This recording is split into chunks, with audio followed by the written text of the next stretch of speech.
Look at him. He's just dickered. Just dickered, boys. Son of a bitch. Yo, yo.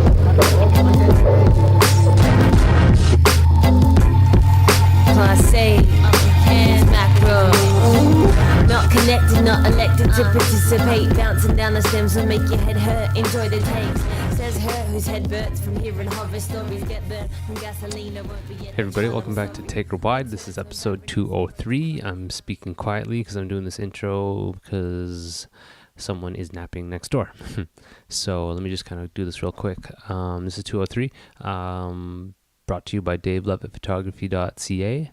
Dave does music videos, websites, and promos. He's a good friend, and he'll help you out.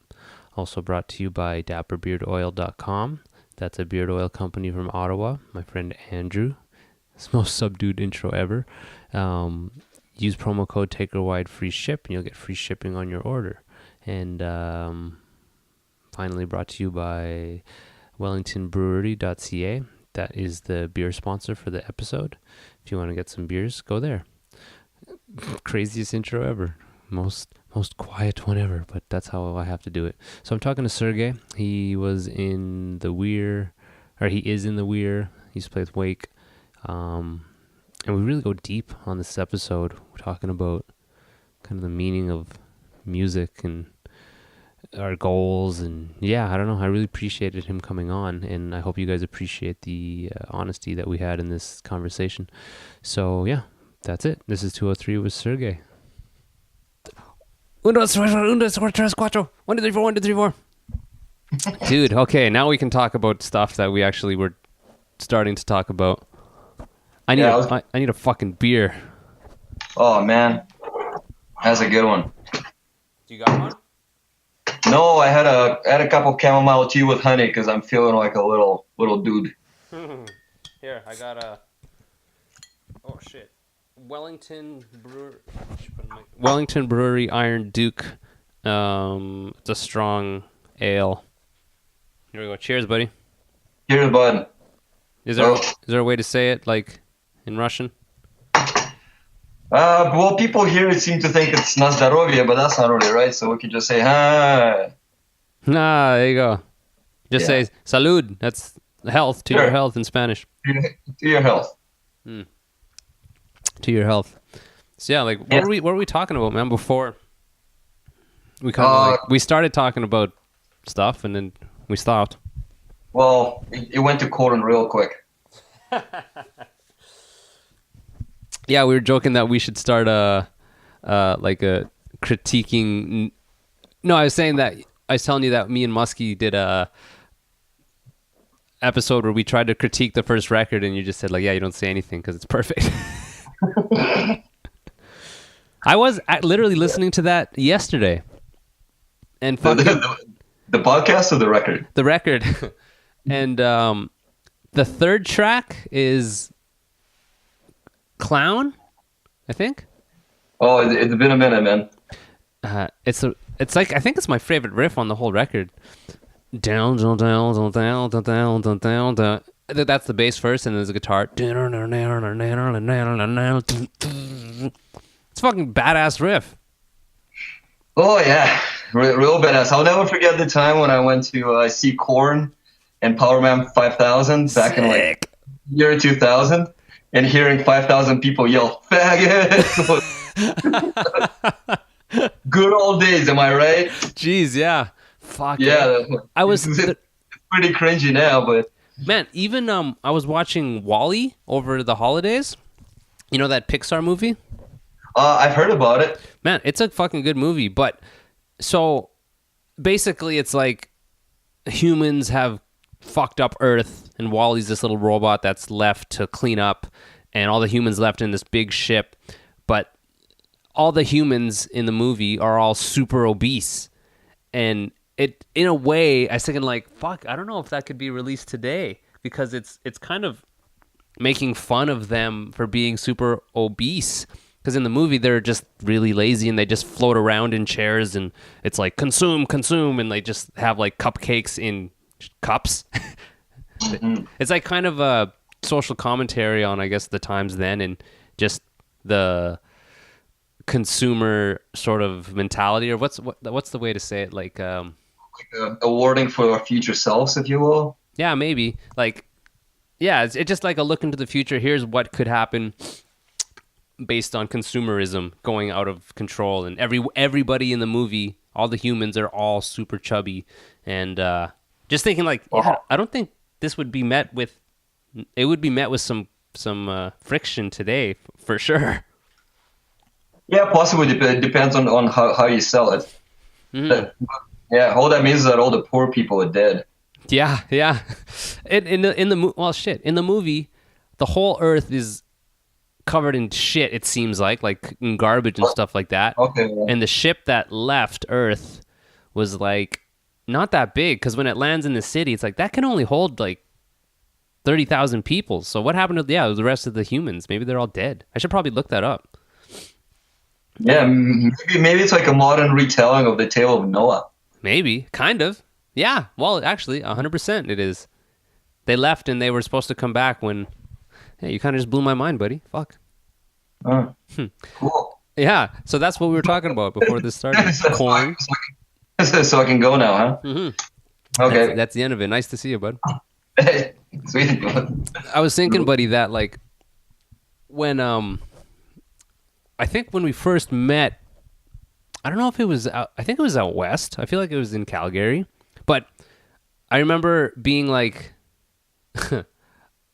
intimidated by you. I was like, oh shit, it's like, yeah, like because you let us stay at your pad, and I was like, wow, that's fucking so rad. Sergey let us stay at his place. Why the fuck wouldn't I? Well, I don't know, shit. I didn't know you, right? And like in my head, you know, you were this like successful artist in like had done all this stuff, and I painted this picture of like I was intimidated, like, oh fuck, and it was just so sweet. I'm like, oh, he's so cool to like have our record, because you had like a Sabs record. It was really cool, man.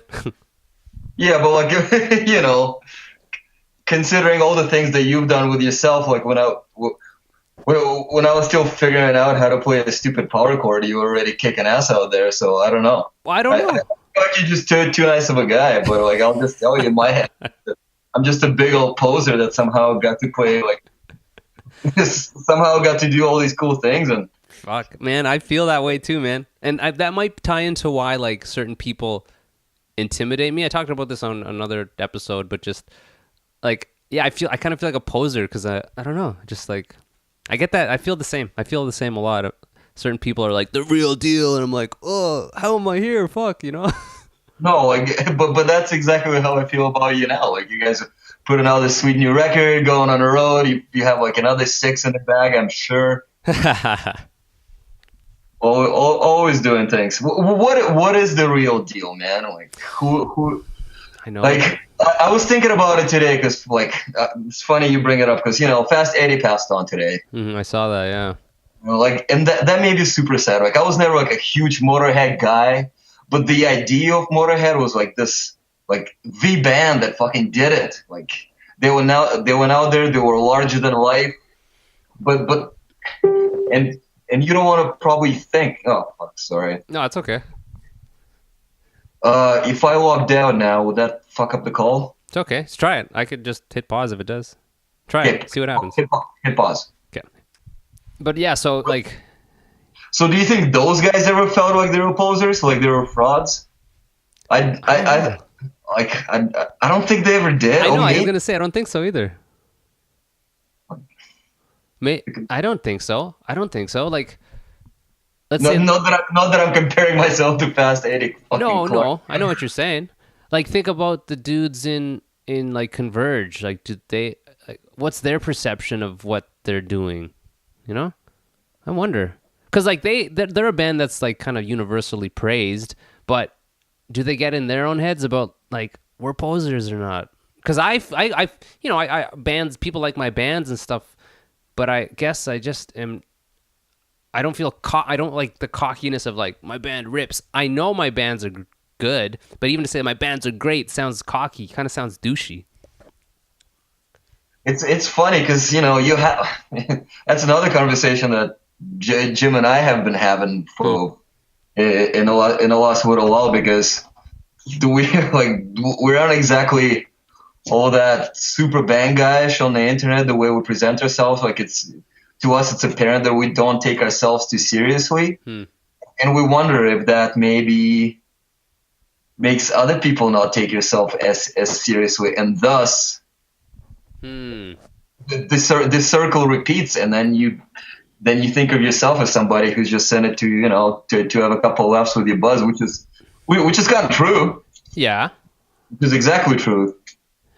Yeah. Oh, fuck. It is interesting because even I'm thinking about the Grabber promo and like we look angry as hell, but that's not who we are. But we are playing the game, of selling it and trying to grow it as a business. So it almost doesn't have to go hand in hand. But man, we did a video. And it's a really silly video. We didn't release it because of that. We were like, this just is too silly.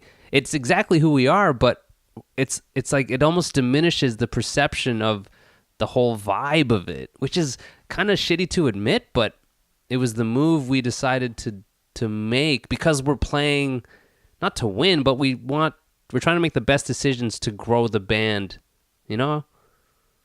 And you understand that perception is such a big part of it. Like no smiling, man. Never smile. Never smile. That's so interesting, man. But I guess it's for the people who don't actually know us, though. But even still, it's kind of bullshit.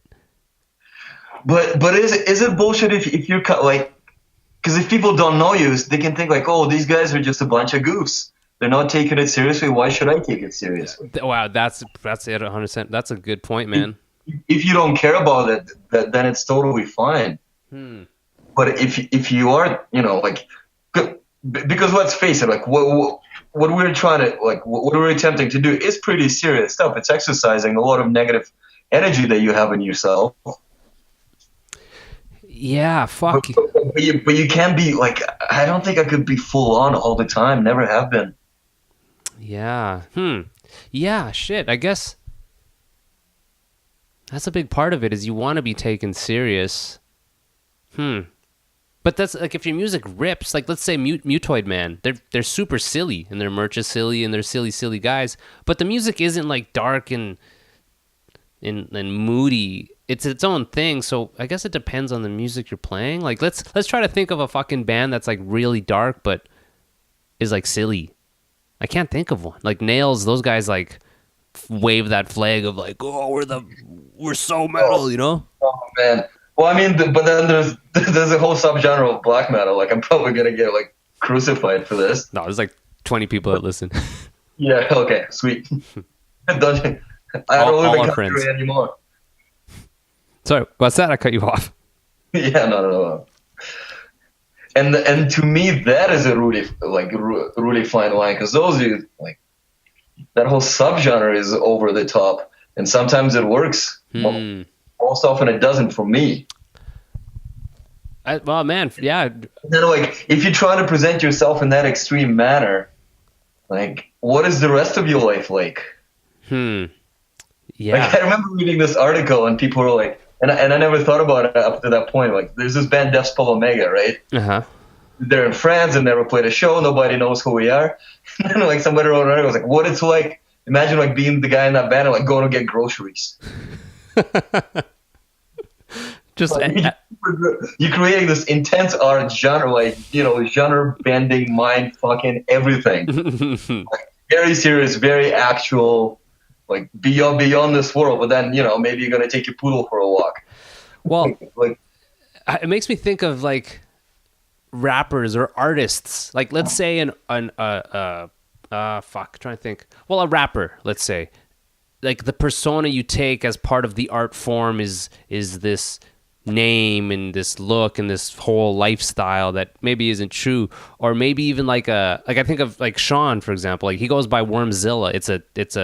It's like a version of himself. So maybe it's not so...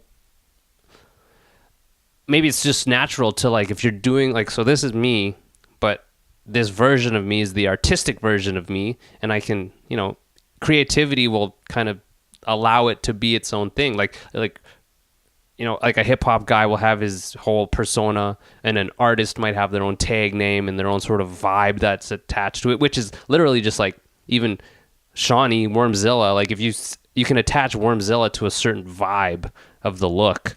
So maybe just like a natural thing. Like let's just say in the example of being like a metal, like Grobert music is heavy and dark and stuff. So it makes sense that all the imagery attached to it, imagery even being the photos, fall in line with that, because it just kind of, it's like a circle then, right? It's not like, I guess it's easier digested. I don't know. I feel like I just smoked a big bong. Oh, did you? No. No, me neither. Oh. But then you're talking about separation of the person from the artist, which is, I feel like has been a big conversation, especially within the metal circles, considering some of the political views that some of the artists take. And can you separate that from that? And at what point is that acceptable or not? Or is it always or never? Ooh, that's a good question. Well, I don't have an answer for that. And I don't expect you to give me an answer right now either, but it's something to contemplate. I guess it all depends on the extremity of the views, but then it also depends on how far do your views align with that. So is it always a personal thing? Is there never a set boundary?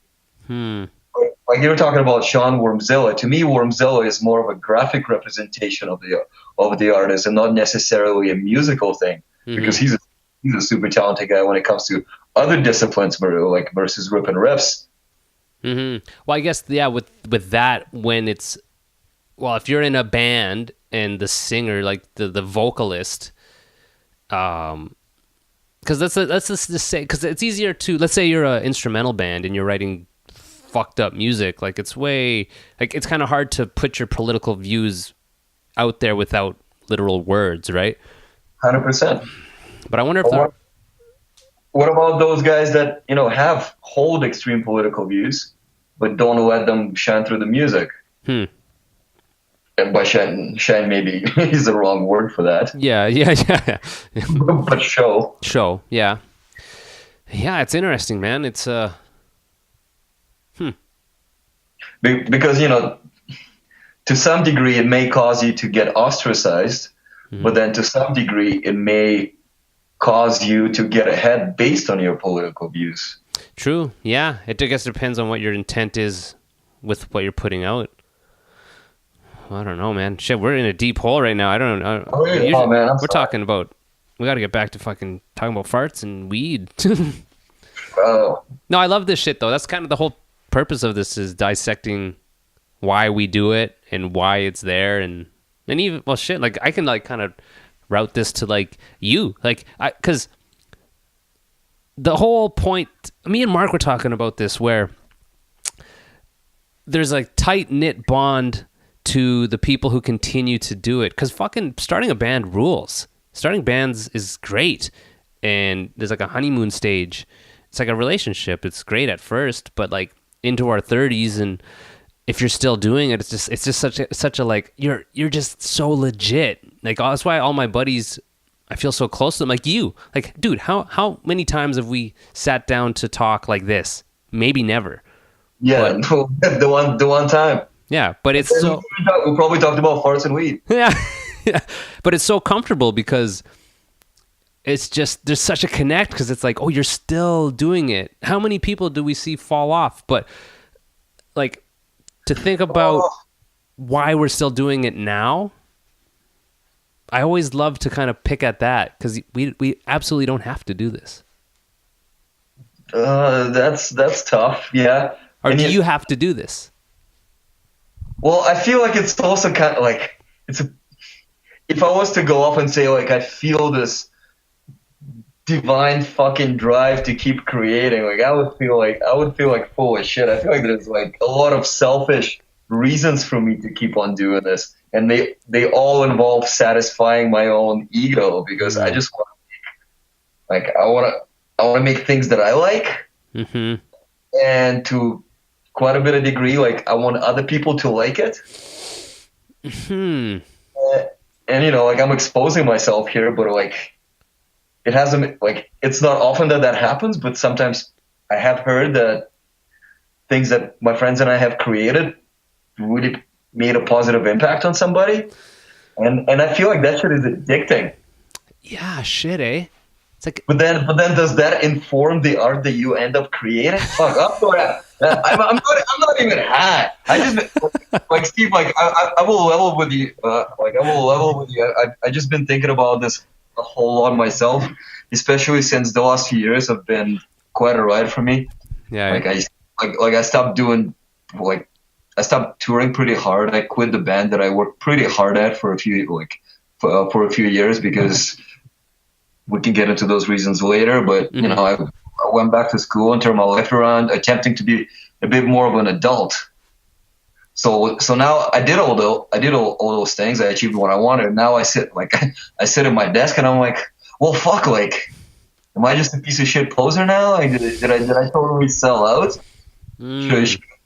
Should I stay a miserable dirtbag? Because you know, I was pretty miserable for a while there. for sure, man. Well, I think it's not a natural life. That's the biggest thing that makes it difficult. Like to be, or just speak on mine, like normal with a mortgage and a job. It fucking sucks. You have a full and real life. Like I just got a real job for the first time in my life. Well, man, I'm not like I don't really have a real job, but you know, luckily whatever things work out. But to do it's not, I don't think, supernatural to pursue like that version of yourself, that like our creative side with such little return. It's kind of like, I don't know though, because you could be Radiohead and you're getting all the money and paying your mortgage through the band, but still be miserable. But it's like, I just kind of feel like community is natural. I think about us as a species, like there's certain eons of things that are embedded into us, but the whole get in a van and tour and kind of suffer a little bit is super unnatural. Like I don't think it's natural at all. Unless you're into the whole S&M thing and punishing yourself. I think a lot of, you know, quote unquote extreme music is like it's punishment. You're punishing yourself and your audience. But out of that sometimes comes a catharsis, and you can't match that feeling ever. Yeah. Well, it's worth. Speaking of addicting things, like, oh man, I've experienced that a few times, and I'm always chasing that. Like I've never done heroin. I'm saving that for retirement, but man, probably. Shit, man. Well, I guess that's what makes it so special, is that it's like as simple as things that feel the best are the hardest to achieve. No, that's a bad way to put it, but like. But it's true. You know what I'm saying? How do I say this? Like it's. How do I say this? It's like it has to be hard. Yeah. So that the payoff is it's like you have to work that hard you have to squeeze this hard to get a diamond, you know what I mean? You have to fucking, well, kind of, some people go through that whole kiln of the band and stuff to come out of the end of it with like, oh wow, this is actually paying my bills. But you have to fucking like, I can only imagine that that's worth all the time and effort. And I feel like both of us could speak to the time and effort we've put in to like create it. We do get something back, and it's definitely worth it. Like a good show or a good review or a friend saying like your record's great. It's kind of like, oh, all that sort of struggle in your own head and like disappointment and just all that sort of this is worth. Yeah, it's like that. It's worth it at the end. That's why I don't think everyone does it though, because it's not easy. Yeah, a lot try, and a lot, and like even there's a lot of dudes that are older than us that are doing it and killing it and making insane art that is very niche, and they still suffer. Well, look at. I always use this as an example whenever someone's asking about music and my metal and this. I'm like, you know, the Ken Mode guys. I love the music, but like. And, you know, Juno winners, it's an award, and I'd fucking absolutely love one. But it's just like, to me, they're a band that works hard, makes amazing music, is, you know, respected and this and that, but they're still suffering, like, if not more than us, you know? And like when they did that big 2 years of touring, that sounds miserable. That sounds fucking terrible. I would have lost my mind. Part of the reason why I had to step out of the van because I could not handle like the small shit day in, day out. You know, like I will sit in that van and I will drive for fucking 16 hours straight, not a problem. But the second I have to step out and like start making small talk, I just want to get back in there. Yeah. Yeah. Well, it's not as simple as and everyone who listens to this fucking we're preaching to the choir, but it's not as simple as, you know, drive and then you play. There's all that other shit in between. Like, yes, small talk with people that you just don't like. There's annoying people out there, man, and they're after 16 hours, you don't want to fucking talk to some knucklehead. No, and like, but personally, like I'm a bit of a loner. Like I keep to myself quite often. So like to open up to somebody that I don't really know and like have a full on conversation like we are having right now, which is really what I live for. Mm-hmm. Mm-hmm. Oh, I hear you, man. It's not easy. Like it's pretty easy to start a band and to record stuff, but it's when you're out on the road, that's not easy. That's not. And it's, you know, I'm kind of afraid of it as I look ahead. Like me and Mark have this thing coming up and it's a 10-day tour, but that's the longest that I'll be away from my son at this stage of his awareness. He's going to know I'm fucking gone. And it's like, it's not going to be easy. It's not, there's going to be parts that are going to be really hard. Like it's kind of like, I'll fucking do it because it's going to be fun and I'm going to do it, but it's just not as easy as it definitely used to be for me. It's not going to get easier. My bands aren't going to blow up and I'm not going to like be able to take him out on the road with me, you know? But considering, you know, like obviously you guys have your own goals for that. And if, you know, what if the band was to blow up? What if you were to go on a 2-year road trip around the world? In the end, would it be what you wanted? Even if the band got where you want it to be, you know, like all of a sudden you're signed to I don't know what's a cool label, like I don't know, like Profound Lore, sure. Seasons of Men, Yeah, whatever, like Metal Blade, fucking Sony Music, right? Like you got it all, but you haven't seen your son in 2 years.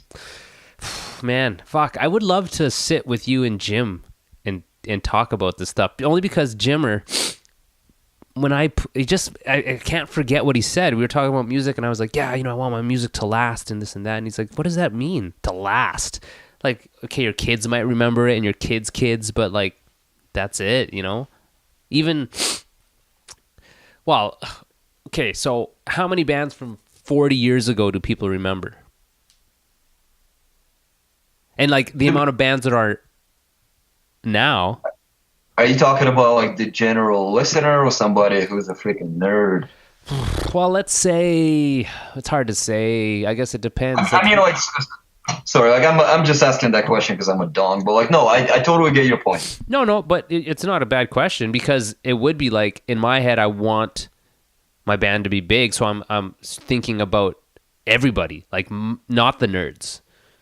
I'd hope the nerds will dig my bands, but I would be lying if I said I wouldn't want like a bigger audience, like more people. But it's right. It's like unrealistic,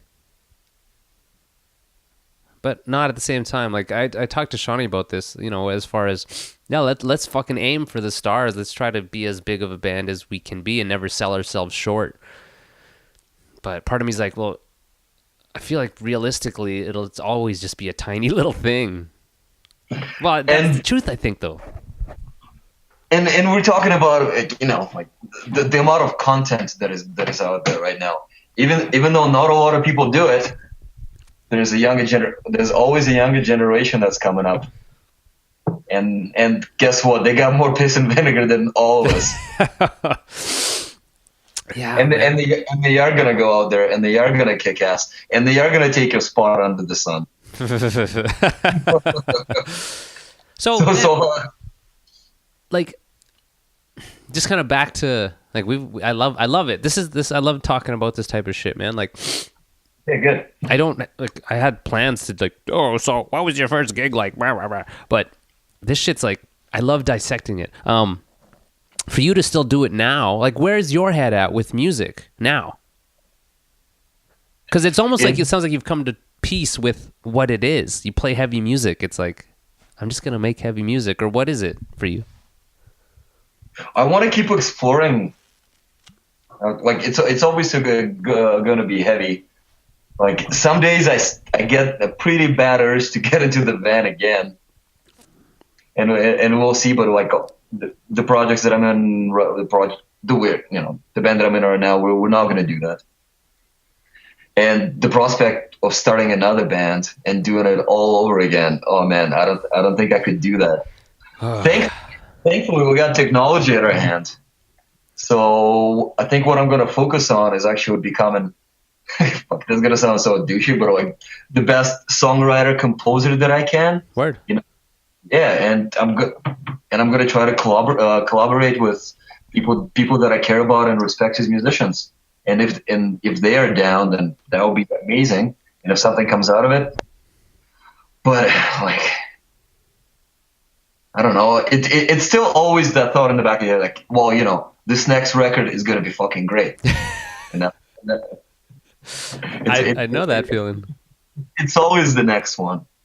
I think, and I was telling you, like, just recently, because my life has leveled out a little bit now. uh-huh. Like the last decade have been, total chaos. And now I'm kind of catching up on my 20s. Uh-huh. Yeah. paying some things back, and I'm also trying to figure out like where I am with the music. Yeah. Like the second, maybe not the second I got out of school, but like I got out of school, took the summer off, still played with the Weir, but then once I got a job, I was like, okay, well, I'm back to the grind. So I just come home and I write and I write and I write. Obsessively even. It's kind of scary. I'm really good at being an isolationist. Mm-hmm. Correct, and not really like going out or anything. So yes, I think you are right. I am at peace at where I am. I would have liked a little bit more. I like that pie, but well, I think it's all about just setting realistic goals for yourself at this point. Yeah, shit, man. Like I wonder. Well, I would think the more realistic your goals are, not even so much that they're easy to achieve, but it must be less stressful to be like, here's my goal musically. I'll do everything I need to do to achieve that, but not like really stress over, because there's so many other factors involved with it. Like a realistic goal, let's say, would be like, I just want to write great songs versus I want this record to sell 6,000 copies, There must, shit, man. Like it's maybe as we're getting older, for peace of mind, and I've kind of been cornered into that because I chose to have a kid and settle down.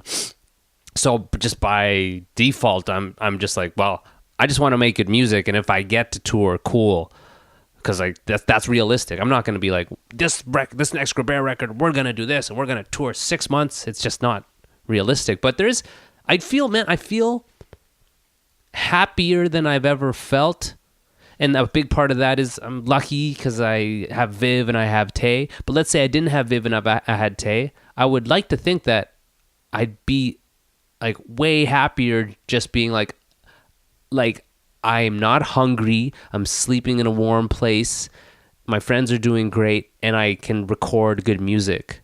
That should be enough. Should be, but you wouldn't know until you were at that point. And also, I think we've both have felt that drug of what it's like, at least for me, I can say, playing a good gig and having that feedback. That's super powerful. Let's say I never toured ever and never did a show. It'd be so easy to say that, like, I'm just going to write good music. It's like, I want to play sick gigs, not even with like tons of people, but just ripping like like flow state, just like outer body of. I had a few of those where it's like everything is effortless and it sounds so good, but there's so many factors: the venue, how I play, how Mark plays, or how the Sabs play. It's so hard to catch, and I've caught it like the peak of it like a few times. It's always good, but oh my god, when it's like on, whoo. Yeah, man, I know exactly what you feel like, exactly what you're talking about, and that feeling of being a fucking machine at the end of the tour, and like you're tired, you smell like whatever, like you maybe ate once, but like, you get on there and like you're saying, it's just flowing, you're just killing it. Fuck. And the funny thing is, like, even if you don't feel like you're killing it, you are still killing it. That's the thing I forget about a lot. I'm so hard on myself when it comes to my playing, but I'll like catch, the worst. I'll catch a live video or something, and then kind of be like, I wasn't as bad as I thought it was. Is there a gig that comes to mind as a like one of the top gigs you've ever played? 100%. It was when the Weir played our first Sled Island. Okay. We played 2 shows that time, and the second one, 'cause I was in a pretty fucked up state of mind. We played the night before. I got way messed. Like nobody had any business being this wasted with a gig tomorrow, the day after. But then, as you said, we got there. Jim and I hit the one-hooter out back. We got on that stage, and yeah, like even we even had technical difficulties because like the bass amp was failing, but it didn't matter because everything just clicked when it was clicking, and then I got off that stage and I was like, oh, okay, it'll never be better than this. Oh, fuck, man. Well, that's why I think, it's why, like we were saying, that's why you, like, that's not the core reason, but that's one of the big reasons why you still roll the dice. And roll the dice is a bad term, but just still do gigs to fucking try to catch that. Ugh, it's so hard to catch. And you never know when it's going to come because you think, like, you're going to play this, like, like I've played a couple of bigger stages out there, and it was cool, and you think like, well, like, okay, I'm gonna kill this now, and then it feels so like not right at all, and you're like, fuck. Yeah. Like I worked my whole life to play the stage, and like I did pretty good, but oh man, there's right now I'm reading this book called Effortless Mastery by Kenny Werner. I just started it, and it was suggested to me from a friend, and it's just about like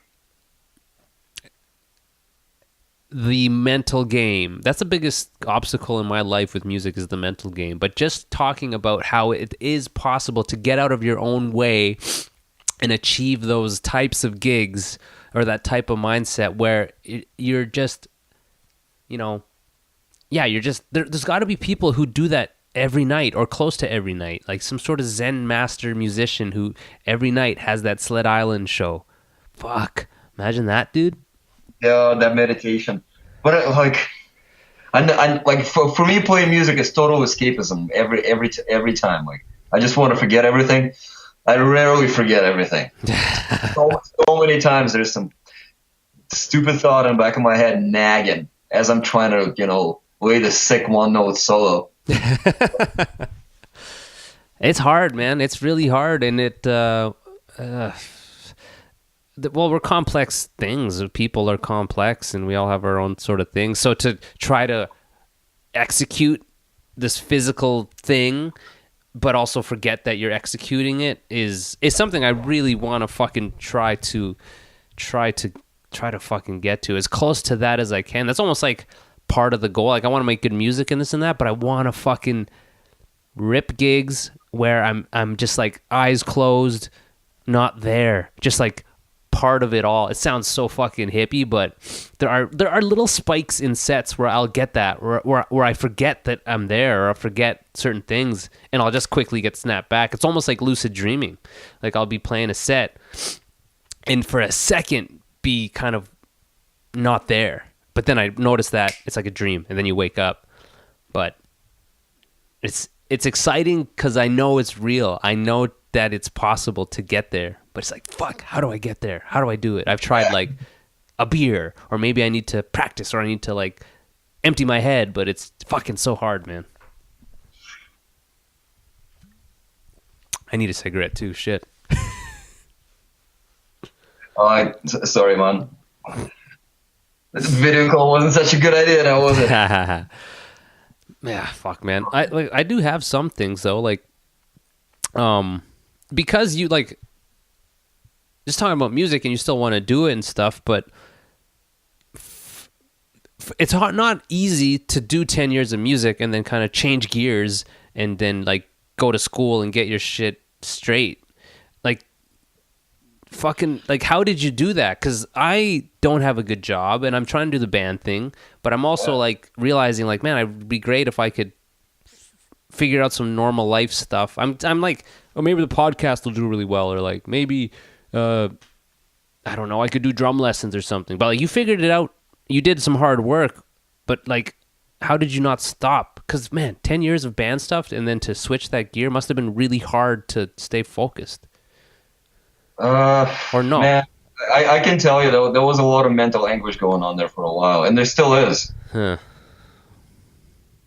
That was telling you, like, I'm also the kind of person that always questions himself and never is happy with anything. That. Would you say you're a perfectionist?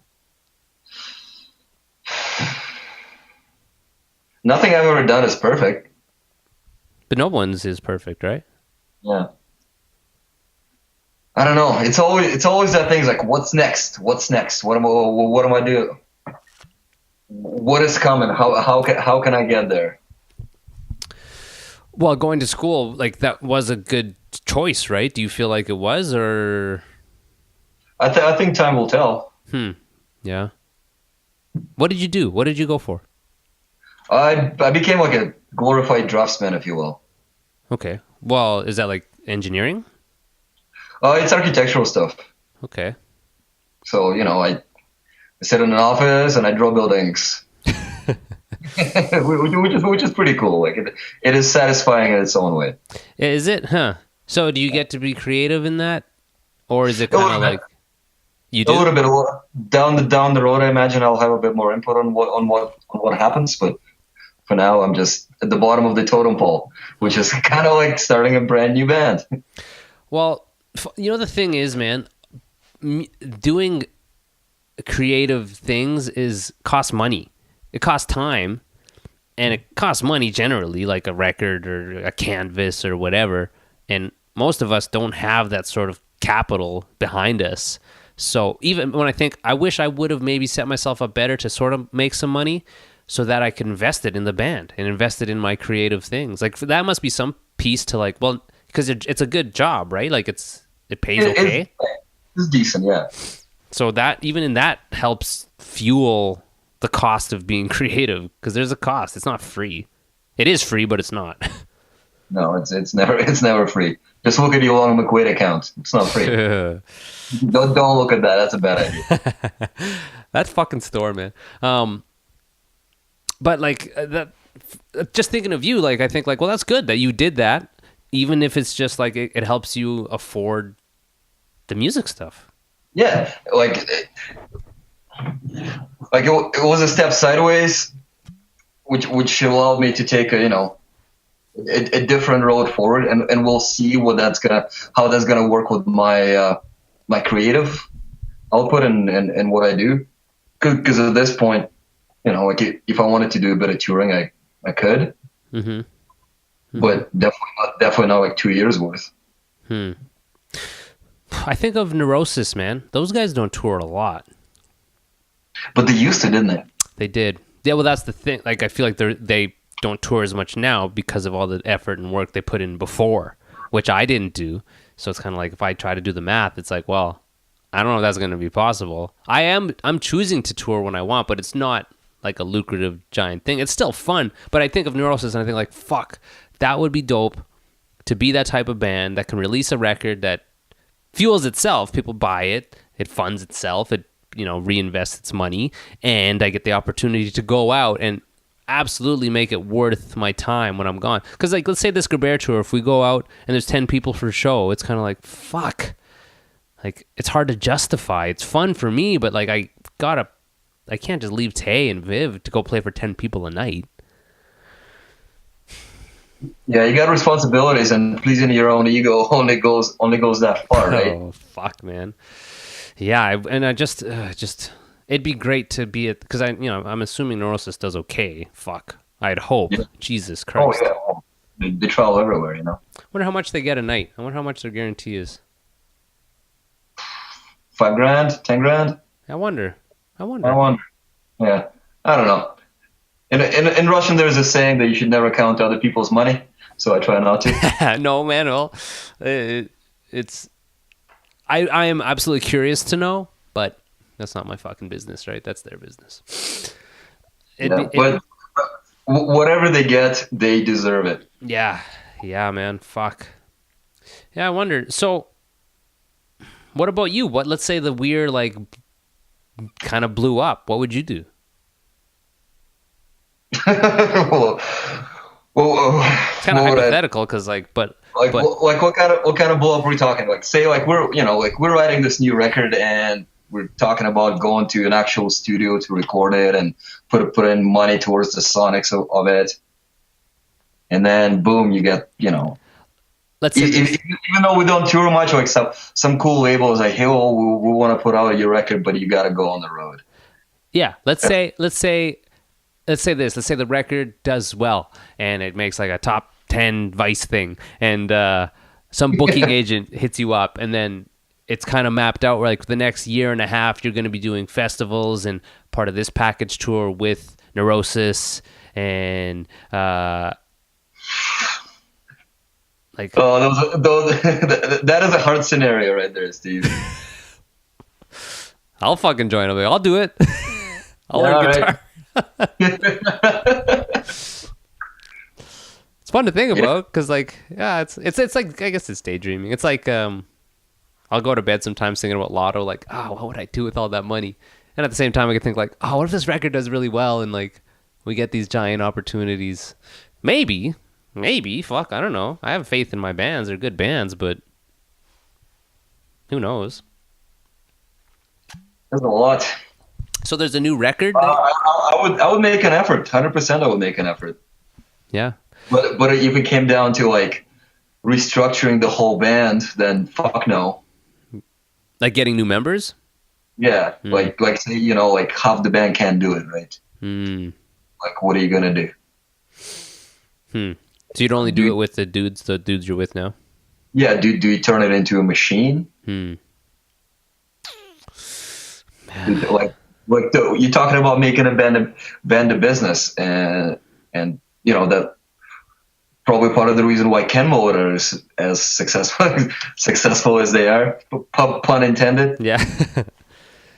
a really cheap one. No, they run that as a business for sure. Yeah, those dudes are super smart about how they approach everything.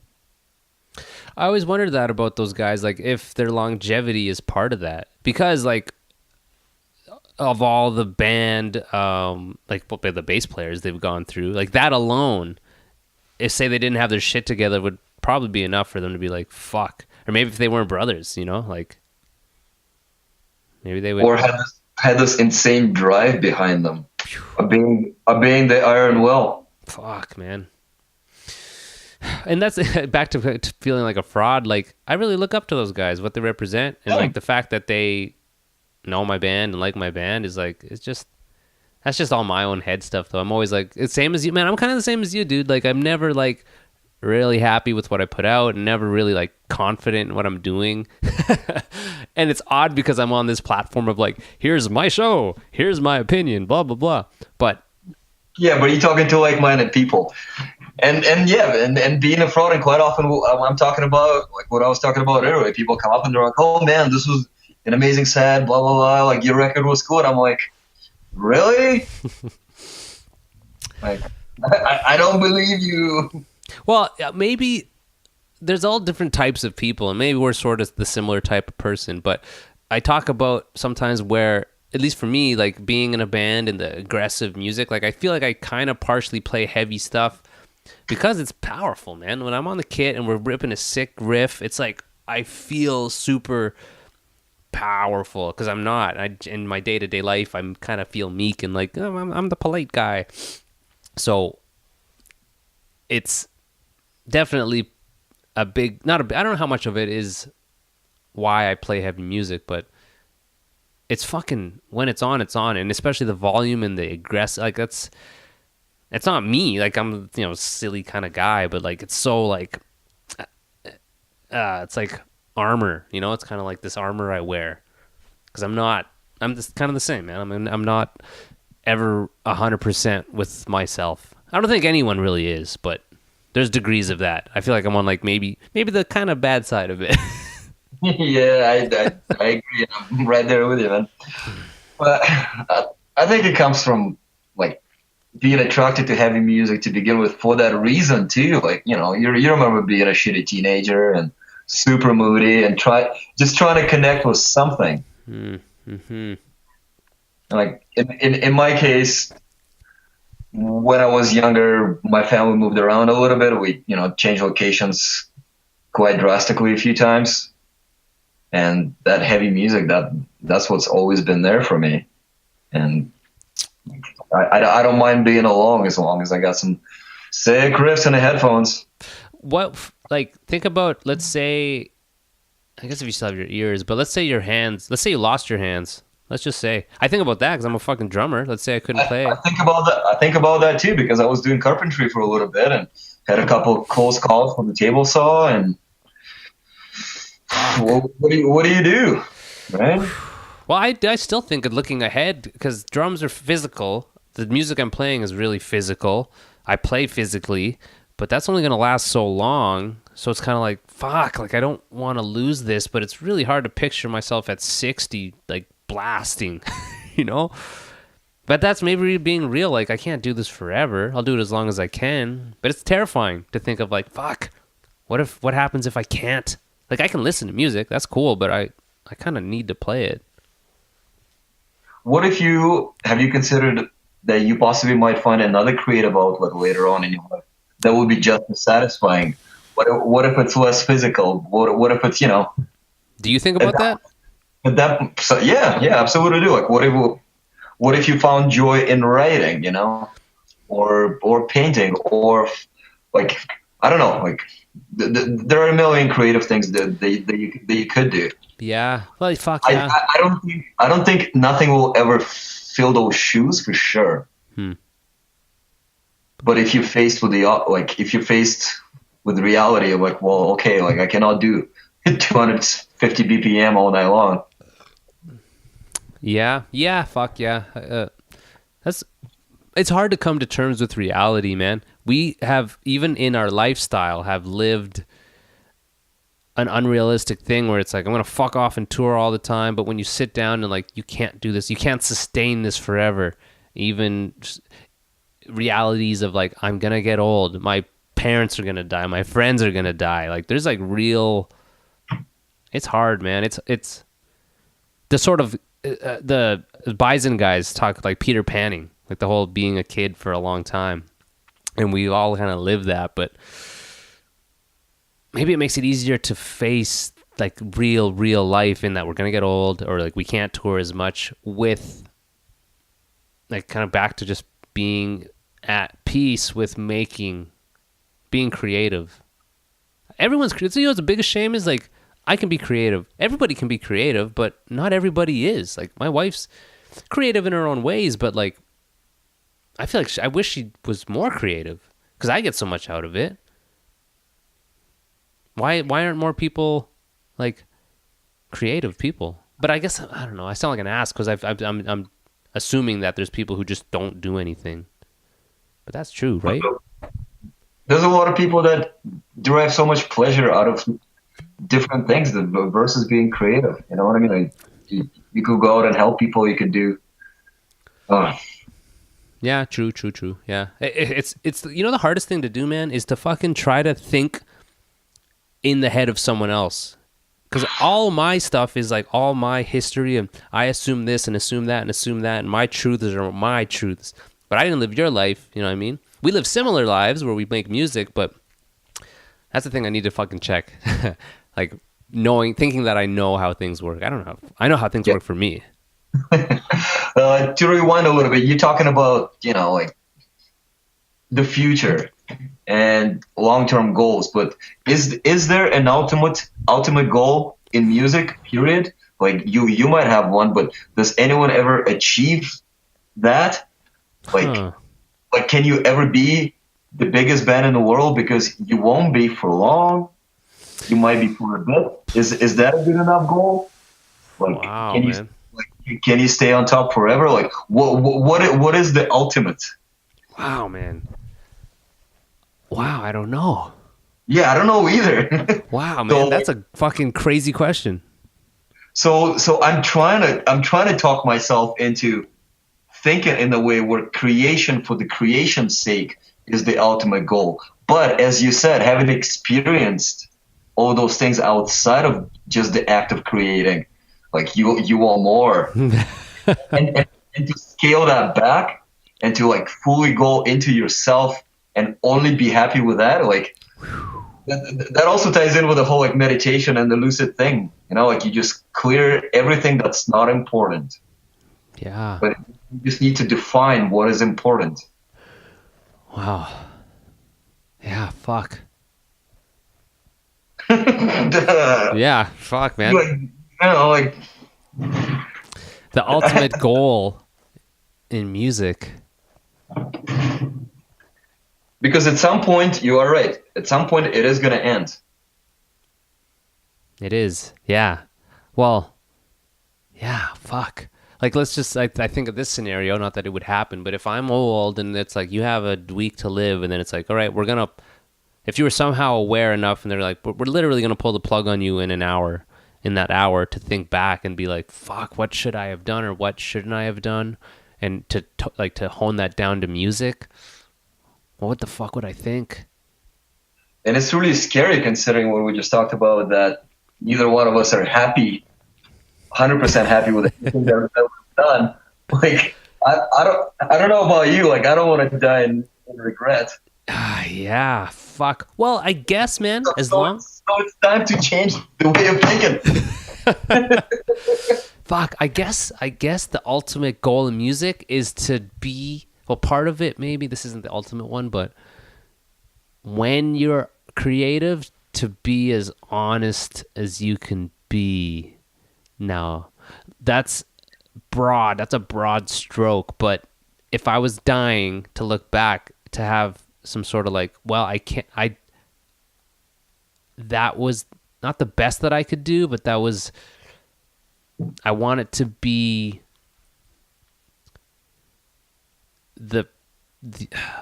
my best version of my creativity that I could do, I think. But so you saying this, do you not think that everything that you've done up to this point has... Whoa! Sorry. Okay. But don't you think you have been that all along? Yeah. Well, shit. I wonder though. And if not, then why not? Because you know what? Like that is like that strive for perfection is also you striving to improve yourself on the next thing, and that's why you're not happy, like fully. Well, but it's also that awareness that it's like you make something, but then people perceive it a certain way. So the next thing you make, how much of that is purely you and how much of that is a little bit knowing that people are going to hear it? Because like for sure when I'm writing stuff, I'm like, well, I know people are going to hear this clearly. So that changes how like everyone's opinion filters into me and then comes out as a version of what I think is the closest to that, but also having a part of me still in that. So does the end goal really, like, does it inform your creativity? Does it define the things that you make? Oh. I think it may be for me, or it definitely has been for me, especially since, like I've gotten slightly better at writing riffs and sandwiching them together. Like you I don't know about you, like when I was younger, I was just kind of making music without really an idea of what I wanted it to be in the end. As I got older, I have a clear, quote unquote, vision. of. But that vision is that, yeah, it's like what we were saying. Is that based on you, or is that based on all the feedback you've gotten from everyone else? Or is it based on your own take on the expectations that you think that people have? It is circular. Like, you can go crazy thinking about that thing. Jesus, yeah. Wow. Fuck. Wow. Wow. Man. This is an hour long right now. We've been talking for an hour. I do it about an hour, and if I'm being honest, I actually have another one to do tonight. Yeah, okay. We could keep going, but I feel like I think this is a pretty good point to stop. I think so too. Well, I know so too, actually. That's like, fuck. I'm going to be thinking about it tonight as I'm going to sleep. Like, that circular, like, I made it, people dug it, and then I made it, and then they dug it, and then, like, where am I in there? Well, maybe that's it. You evolve. That's part of it. You evolve, right? It's part of the process. Yeah, like if you're a fucking thing in the deep sea, you evolve so you can get better eyesight so you can eat the next thing. Or you're the thing that's getting eaten so you become more invisible. And like a musician, you evolve based on like feedback and your own experiences. And the whole point is to make good music. And that's so subjective, but I guess to make your own good music, to make good music that you want to make. I guess what I was trying to say is like, and to support your point, like, you try to make honest music, but how honest is it in the end? and that's where that circular way of thinking comes in, right? Well, fuck, man. Jeez, yeah. Let's, wow. Let me do the Hibzine thing, which is just Mark's zine where he got suggestions of people to play music. But because I've been talking to you, man, we didn't even really talk about the Weir as far as the new EP is great. It sounds really good. It's like heavier than the last record, and even the production I feel like is better than the last record. We decided to kind of go with a bit more tighter approach to the sonics this time around, but it was still recorded by the same guy. We did it in our friend's, like a regular ass basement. But I think we just worked better, from the strings perspective. We just worked on tones since the last one, and I think it's just slightly meaner, and that's it. It's meaner for sure, and it crushes, man. Let me play I won't play it now, but let me play the first track, because really, of the two tracks, that one's the one I've heard the most, and I don't remember what it's fucking called because I'm terrible with names. The first one, Weak with Rage. Okay, perfect. Well, let me put Weak with Rage here by the Weir.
was Week with Rage by the Weir. You guys can all get that.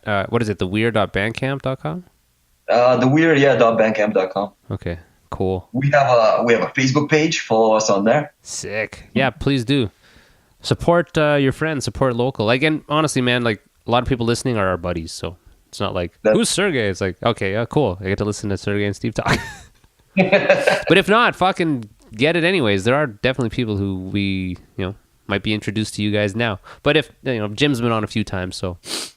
Yeah, I'm only in it for self-promotion here, man. So just so you know. Yeah, fuck. Just go get the EP. If you're a label, sign these guys and make them tour with Neurosis for 2 years. Yeah, do that. Fuck, man. Well, shit, I'll close this off. This is going to be awkward, but I'm going to do the closing, and then I'll close this off with you. But this is Take Her Wide, guys. 203 with Sergey. Episodes brought to you by Dave Levitt Photography. Episodes brought to you by dapperbeardoil.com. Use the code Take Her Wide free ship for free shipping. And brought to you by Wellington Brewery for the fucking beers. Likes, rate, review, subscribe, tell a friend. Every Monday, mostly. People listening probably notice I missed last Monday. But whatever, I'm busy. I'm trying to juggle 30 balls at once. So mostly every Monday. But yeah, I don't know. It's Take Her Wide, guys. And we'll see you next week.